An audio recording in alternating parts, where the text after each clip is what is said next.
Tonight on the 31 Nights of Halloween Horror, tonight is Halloween, and that's Grandpa's favorite night of them all. And why is that? Because that's when he celebrates the ritual of blood. Tonight's movie, Hack-O-Lantern.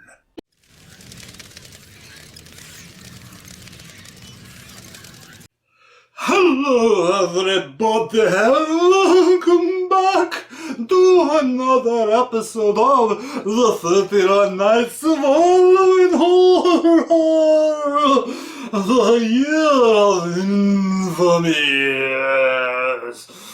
Episode number 31, yes it is Halloween. Happy Halloween to all the boys and girls out there. And tonight's movie will be something... Okay, I can't do this anymore. Holy crap. Anyways, tonight, episode number 31. We've made it! We've made it, unless I die doing this. I don't know. Whatever. Anyways, we've made it through the Year of Infamy. At least the 31 Nights of Halloween Horror version of it. We still got 2 more months of this year left. Holy shit. Anyways, and tonight I am doing a Halloween-themed episode of a Halloween-themed marathon. Yes, and tonight, and it actually also continues the sub-theme of the demonic Satan cult thing that I've been doing, and that is the movie. Also, I wanted a cheesy 80s slasher-esque movie. Straight to video, Schlockfest, and so here it is, Hack-O-Lantern, yes, and I have watched this movie streaming on Tubi, T-U-B-I, and not a sponsor, but if they want to sponsor me, I'm totally open. I am all ears, if you know what I mean. Anyways, so what is Hack-O-Lantern about? Well, it starts off with a man has a whole bunch of pumpkins in the back of his truck, stops off at a house. The house has this little boy. He's named Tommy. He's going, oh, yeah, Grandpa. It's like, yeah, Grandpa's here. You get to pick out a pumpkin. Yes, and also, here's a special present for you, but don't tell anyone about it. Anyways, the kid's like, oh, yay. Tonight's a special night because it's Halloween. He's like, yay, Grandpa. And so he takes the pumpkin, he starts carving it. The mother's like, it's like, don't carve that now. Wait for your father. Get home. You'll cut yourself. And of course, what happens? The kid cuts himself and is bleeding. He's like, and he starts licking the blood, and it's like, oh, the mother's like, oh, you're all bleeding. It's like, that's all right. I like the taste of blood. Plus, Grandpa told me blood is good. Blood is where the power is. It's like, wait, you saw Grandpa? Did Grandpa give you this pumpkin? Oh my God, I told you to stay away from Grandpa. Smashes the pumpkin.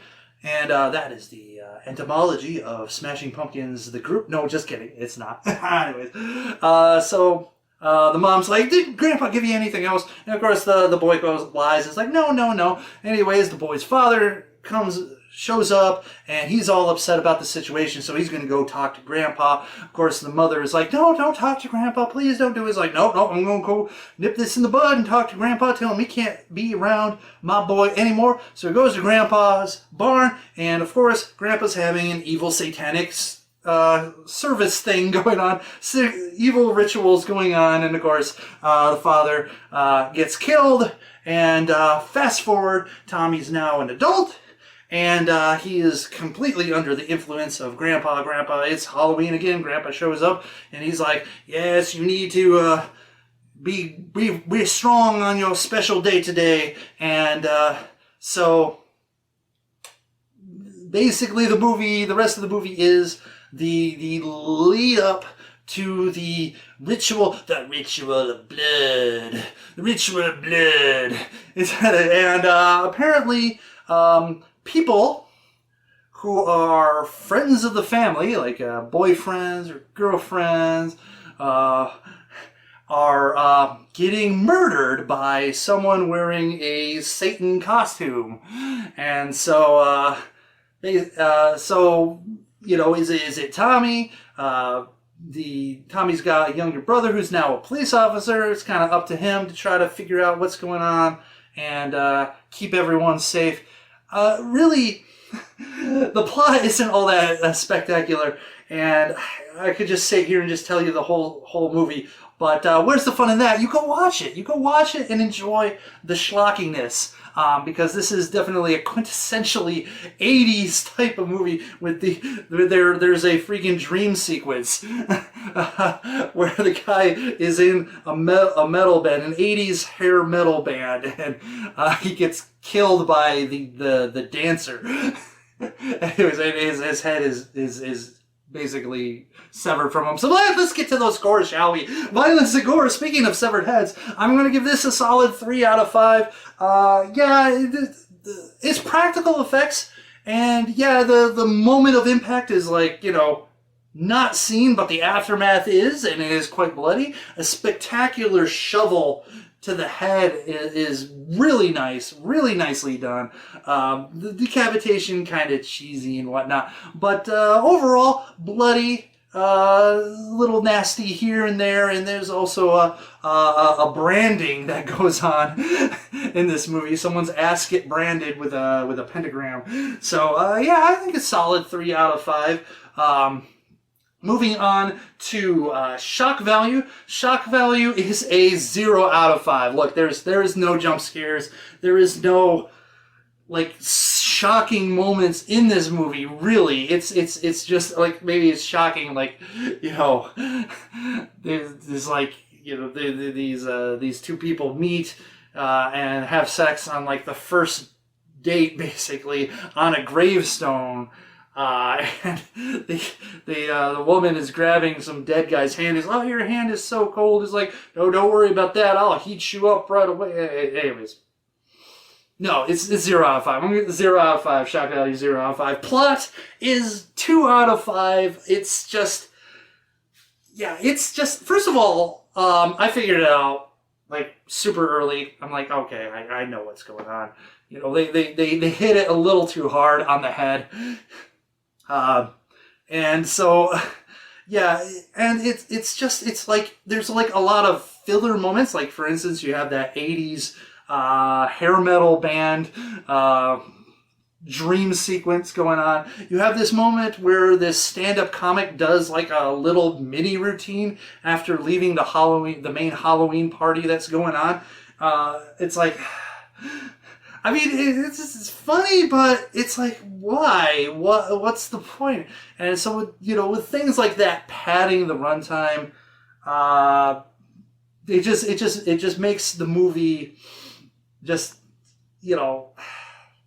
not flow well, and is a little bit of a detriment. Other than that, also just, some of the ridiculousness. So yeah, it's a 2 out of 5. Moving on to acting, it is a 1.5 out of 5. Like, there is like a scene where they're like in a store, a convenience store, someone's buying some alcohol, and they're just like, first of all, I think it was ADR, and second of all, it's like the worst ADR, and just like the one character who plays the boyfriend of one of Tommy's sisters, just like, oh my god, that's just, no, that's horrible. It's like this other girl's like, oh, what does she have that I don't have? And it's just like, and the guy's response is like, a tattoo on your butt, and it's like just so robotic and horrible. It's getting to almost Nightmare Weekend status for bad acting, but a little bit better. So 1.5 out of 5. Moving on to Nudity. Nudity is a 3 out of 5. There is like, for some reason at the Halloween party, they hired a stripper to do a striptease. I don't know why. That doesn't seem like a very Halloween party thing to do. I mean, I'm not going to complain if like I go to a Halloween party and a stripper shows up. I'm just saying like, okay, whatever. There's also a bath scene, a scene where a naked girl gets pitchforked, basically. Other things like that. Very nice, very nice. 3 out of 5. Moving on to enjoyment factor, I'm going to give this a 3.5 out of 5. Look, like I said, this is like right in my comfort zone. Cheesy, sleazy, 80s slasher schlock. It is, it is bad, but it is fun. It is a nice watch. It's not overly long, even with the padding. I guess maybe that's why they needed the padding. But it's just ridiculous, super 80s like. And, it's just fun. It's just a fun Halloween-themed movie for Halloween. Doesn't take itself seriously at all. Plus, the ritual of blood, blood, the way he says blood. You have desecrate. I like how he says the word like sacrilege. I'm like, dude, you're a cult. Your whole thing is sacrilege. I don't know. Is sacrilege of sacrilege like, not like a blessed or something? I don't know. I don't know what like the sacrilege of sacrilege is got to be righteousness or something. I don't know. It's weird. Anyways, don't interrupt the ritual of blood. Anyways, but so 3.5 out of 5. Fun movie. My overall impression though is a 2.5 out of 5. It is average B movie slasher 80s schlock, but I love it nonetheless. And of course that averages out to a pathetic 2.2 out of 5. My God, getting hit for that shock value score of 0. And a pathetic acting score. Really did you in there, movie. But still, I mean, it's fun. So that's Hack-O-Lantern, the final episode of the 31 Nights of Halloween Horror, the Year of Infamy.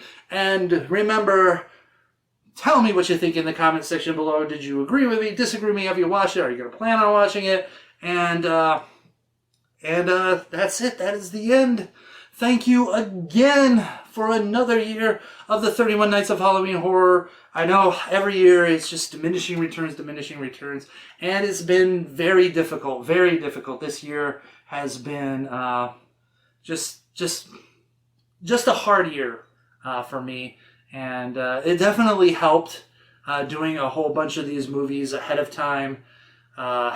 Still, felt the pressure, still rushed in toward the end of October here. So, yeah, but I thank you all for not only your support and your views, but also for your understanding in this difficult year that seems to just get more difficult as it goes. And as is tradition here, I'm going to uncork the bottle of Crystal Head, but it's no longer Crystal Head vodka. I know, like 1 year it ended up being for a while. Was it Kettle One? Now it's this Japanese vodka that was given to me by a good friend, and so I'm going to take a shot as always. And remember, friends, subscribers, viewers, whatever, thank you once again. Thank you. It's all because of my love of horror movies that I do this, and that I want to share it with all of you guys and gals out there. You make it all worthwhile, even though it might be tough for me to do things and stuff like that. And I'm not as active as I should be or want to be on this channel, but I appreciate all of you, and I wish you all the safest and happiest of Halloween and of Thanksgiving and Christmas and New Year's.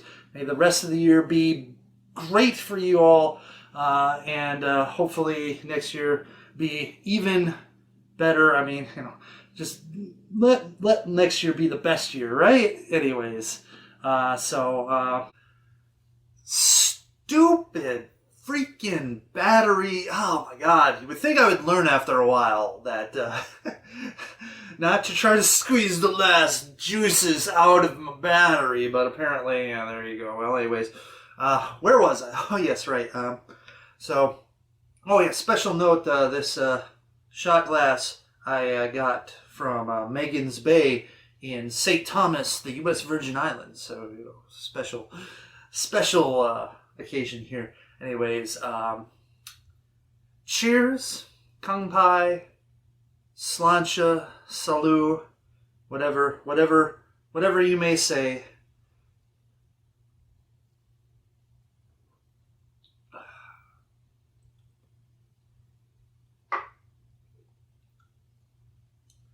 There you go. Once again, thanks for watching, and you know, I don't know what the future holds. You know, I was thinking when I was recording these that this may be the last year that I do this. I mean, who knows? We're not guaranteed tomorrow, so make the most of today, everyone. And I like to say that, you know, I appreciate you all, and hopefully things will be good and things will improve. And love y'all. All right? Stay scary, Internet.